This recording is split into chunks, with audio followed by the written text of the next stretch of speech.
This is where 29-year-old Renee White slept last night. She spent hours in handcuffs. Where they chained us all up like dogs next to each other. She was one of the 127 people arrested yesterday during protests in Louisville. We were walking, I think, up Jefferson, and next thing you know, we seen military and police and helicopters and cars just flying.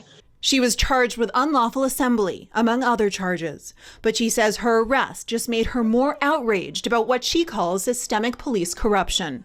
We did not stop it, period, at all. She's here for her brother, shot to death in 2007. She says police called it gang violence. She believes police didn't try hard enough to find out who killed him. We never heard anything. For 13 years, his case was just cold. And what happened to Breonna Taylor, it sparked the fire in me that, you know, if we stay silent, we are part of the problem. That fire drove White to travel from Detroit last night, standing in solidarity with protesters. According to police records, about 29% of those arrested yesterday were from out of town. About 71% lived within 30 miles of Louisville. Local attorney Tricia Lister isn't surprised. It's emblematic. It's not just what's happening here. This is a cry about what's happening in the criminal justice system. She was protesting yesterday too, and says it was more or less peaceful.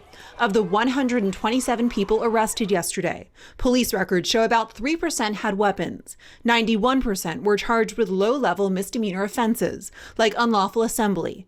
Less than 9% were charged with Class D felonies, such as rioting, which can carry a sentence of up to 5 years in prison.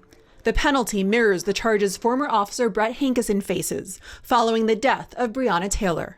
They didn't suppress me, they magnified my voice even more. White plans to keep protesting in Louisville and back home in Detroit. We deal with systemic racism constantly every single day, and these officers are constantly getting away with abusing their power. We've been speaking with protesters throughout the day about how police have been responding to them. Their message is that police have been escalating tension, but law enforcement officers say their show of force is justified.